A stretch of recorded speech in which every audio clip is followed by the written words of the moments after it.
नमस्कार, मैं ज्योति जहिंद। आप देख रहे हो द DLT न्यूज। मौजूद हैं एसपी ऑफिस में। खरकराम जी हत्याकांड के मामले में एसपी ने खोले बड़े राज। आइए सुनते हैं एसपी कुलदीप सिंह की जुबानी। वेलकम। यहाँ हमने ये प्रेस कॉन्फ्रेंस रखी है ताकि मीडिया में जो कुछ इस खरकराम जी वाला जो मर्डर हुआ है वीरेंद्र उर्फ बिंदर का, जो कि ठेके पे काम करता था, तो उसके बारे में जो मीडिया में और जब बाकी न्यूज़ चैनल्स पे कुछ डिफरेंट वर्जन्स चल रहे हैं, तो उनको क्लियर करने के लिए एक इंटरिम ये हमने प्रेस कॉन्फ्रेंस रखी है।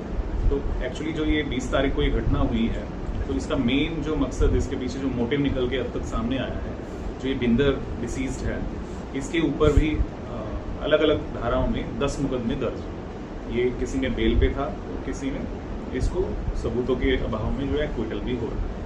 तो इसका जो एंटी ग्रुप है, इसका एक भाई है, वो भी जेल में है। तो एक राठी ग्रुप है, उसके साथ जो राइवलरी थी, उनके फादर के ऊपर जो अटैक हुआ था, तो वो इनकी तरफ से करना पाया गया। उसी की रंजिश रखते हुए इनके ऊपर ये हमला दूसरी बार किया गया। तो इसी हमले की जो है एज ए रिजल्ट इनकी मौत हो गई।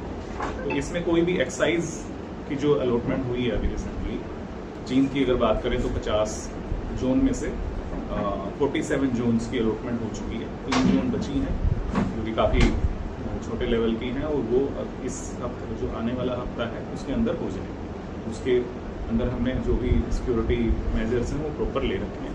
तो कोई भी एक्साइज के बिजनेस से रिलेटेड इसमें राइवलरी कहीं भी सामने नहीं आई।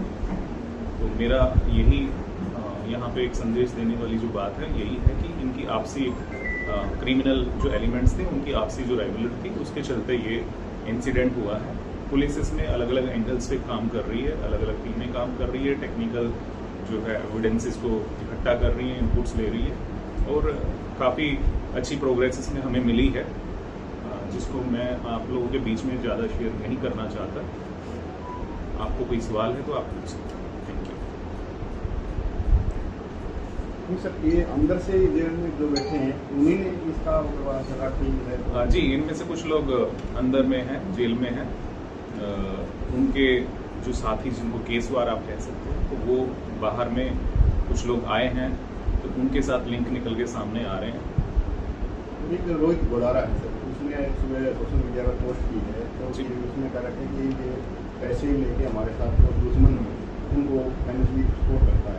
जी, कल एक ऐसी पोस्ट सामने आई है, लेकिन जहाँ तक मेरा मानना है या हमारी इन्वेस्टिगेशन है, वो अनवेरीफाइड है, और उस एंगल को मैं ये नहीं कहूँगा कि वो सच है।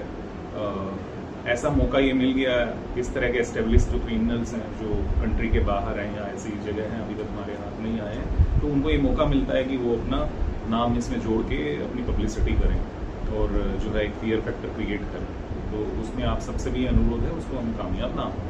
सर, इसमें जो ये पीछे इसमें जो जेल में जो इंसिडेंट हुआ था, जो ऑफिसर गुरबद्दी मार्केट का, क्या इससे भी संबंध है? उससे डायरेक्ट रिलेशन नहीं है, लेकिन उसी तरह पे जो है ये वाली घटना हुई है। 5 तारीख को शफीदुल घाट गाँव में पकड़े थे, और उन्होंने भी उसमें खुलासा किया था कि वो इसी पे अटैक करने की तैयारी कर रहे थे। तो इसमें पुलिस का करोगे आप?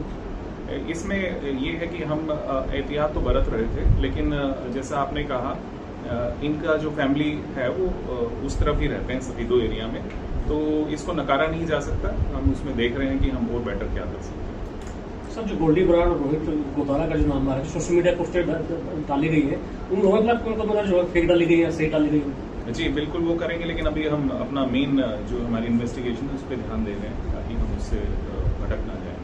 नहीं, जो राठी पुट है सर, राठी वाला है, वो गोदारा से तो जुड़ा हुआ है ना? जी, ऐसे लिंक सामने आते हैं, लेकिन जैसे मैंने कहा, ये वेरीफाइड नहीं है। सोशल मीडिया पोस्ट एग्जैक्टली किसने डाली है, किस हैंडल से डाली है, तो उसमें हमने काम नहीं किया है। लेकिन क्योंकि इंसिडेंट ऐसा हुआ है कि कोई भी अपना नाम को चमकाने के लिए, पब्लिसिटी करने के लिए इससे जुड़ना चाहता है, तो हो सकता है एक वो एंगल रहा हो। रोहित राणा का नाम है? जी, रोहित राणा इसमें बिल्कुल इसमें इन्वॉल्व है। रोहित राणा इन्वॉल्व है, और जो रोहित गोदारा ने जो सोशल मीडिया पे पोस्ट डाला, मैं उसकी बात कर रहा हूँ, वो वेरीफाइड नहीं। रोहित राणा की सर बैकग्राउंड क्या है? रोहित राणा भी क्रिमिनल एलिमेंट है, उसके ऊपर भी केसेस जमानत है वो? हाँ जी, वो बेल।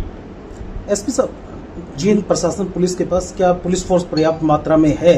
यदि नहीं तो जनता जनार्दन की सुरक्षा महत्वपूर्ण है। स्टेटस ऑफ सिंबल के लिए पुलिस का दुरुपयोग होना कितना जायज आप मानते हैं? जी, आपने एक ही उसमें काफ़ी सारे क्वेश्चंस रेज कर दिए। तो जहाँ तक पर्याप्त मात्रा वाली बात है, सैंक्शन पोस्ट जितनी है उनके हिसाब से तो मैं कहूँगा पर्याप्त है। लेकिन क्योंकि पुलिस से उम्मीदें जनता की काफ़ी अलग अलग एंगल्स में, अलग अलग एरियाज़ में बढ़ गई हैं, चाहे फिर वो एक छोटा मोटा कोई घरेलू मामला हो, डोमेस्टिक वायलेंस का हो, या ज़मीनी विवाद हो, या कोई बिजली नहीं आ रही है, गड्ढे हो गए हैं सड़क में, तो आप देखते हैं कि लोग जाम लगा लेते हैं। तो पुलिस का वहाँ पे होना बड़ा ज़रूरी हो जाता है। तो उस तरह की देखें तो कभी कभी लगता है कि फोर्स की कमी है, लेकिन अगर उसको हम ठीक से मैनेजमेंट कर लें, डिप्लॉयमेंट ठीक से कर लें, प्लानिंग कर लें, तो ये बड़ा फैक्टर मुझे नहीं लगता कि पुलिस की बहुत ज़्यादा कमी है। एक सर, जो लड़की वाला हुआ था किलो के डाल, उसमें क्या है सर आपकी गिरफ्तारी? जी, उस वाले मामले में भी अभी तक गिरफ्तारी नहीं हुई है। उसमें आज भी हमारी 2 अलग अलग स्टेट्स में टीम गई हुई है, तो जल्दी उसमें गिरफ्तारी कर लेंगे। लेकिन उसमें जो ये क्रिमिनल जो ये इन्वॉल्व है, उसमें इनका रिश्तेदार है, तो वो पहचान उसकी हो चुकी है, वो वेरीफाइड है। जो सर इसमें वीरेंद्र हत्याकांड में लोग शामिल थे, क्या उनको आइडेंटिफाई हो चुके हैं? जी बिल्कुल। जितने मौके पे जो लोग थे वो आइडेंटिफाई हो चुके हैं, लेकिन मौके के अलावा भी जो प्लानिंग में शामिल रहे होंगे जो लोग, वो सस्पेक्ट की कैटेगरी में जो हमारे हैं, तो उन मौके सब पे 4 ही लोग थे क्या? हाँ जी, मौके पे 4 ही लोग थे। मौके पे जो विजिबिलिटी की बात है, जो सीसीटीवी फुटेज के माध्यम से दिख रहा है, तो हाँ 4। सर, पिछले दिनों से जैसे गैंग वार ज़्यादा ही चल रही है, सक्रिय हो रहे थे वहाँ से, पहले बीच में रुक जाता है, उसके लेकर पुलिस का कुछ? पुलिस की तरफ से तो मैं इतना ही कहूँगा कि वो जो ये वायलेंस इस लेवल की कर रहे हैं, तो हमारी तरफ से कोई कमी नहीं रहेगी। हम भी जो एक्सट्रीम मेजर्स होंगे विद इन लीगल बाउंड्रीज वो लेंगे। ऐसा नहीं कि पहले ही इनको चिन्हित करके इन पर नजर रखी जाए? वो हम कर रहे हैं, जैसे हिस्ट्री शीट्स की बात है, या कुछ बुलीज वाली बनाने की बात है कि कोई बुली से जो है इस तरह का, इस लेवल का क्रिमिनल ना बन जाए, तो वो उस तरह की चीज़ें कर रहे हैं। ग्राम प्रहरी की एक स्कीम माननीय डीजीपी साहब ने चलाई थी, तो उसको भी हम जारी कर रहे हैं कि इनपुट हमें टाइम से मिल जाए। बतौर जिला उपाधीक्षक, पुलिस अधीक्षक, आप अपराधियों को क्या आपकी तरफ से मैसेज है? मेरी तरफ से मैसेज सेम रहेगा, जैसे माननीय मुख्यमंत्री महोदय ने कहा है कि वो या हरियाणा छोड़ दें या अपराध छोड़ दें, तो हमारी तरफ से कोई कमी नहीं रखी जाएगी। पर आप लोगों से और पब्लिक के जो सोशली अच्छे जो एलिमेंट्स हैं, अच्छे लोग हैं, उनसे गुजारिश रहेगी कि वो टाइम पे हमें सूचना दें, उनको कोई मदद ना करें, कोई उसमें भाई भतीजा वाला जो एंगल आता है वो ना देखें, तुरंत हमें वो खबर दें। हरियाणा छोड़ने से अपराध नहीं रुकेगा इसके साथ? उन मुख्य धारा में या तो 2 ही ऑप्शन है, अपराधी या तो मुख्य धारा में या जेल एक विकल्प हो सकता है। जी बिल्कुल, आपकी बात सही है, लेकिन कहने के लिए एक मैसेज देने की वाली जो बात है कि वो तो बेसिकली क्राइम छोड़ दें, उसकी जो करेक्शन वाली मेजर्स हैं, जेल में हो या पुलिस की तरफ से जो भी लीगल बाउंड्रीज में हम जो कर सकते हैं वो सारी चीज़ें करें। ठीक, सर इसमें जैसे राखी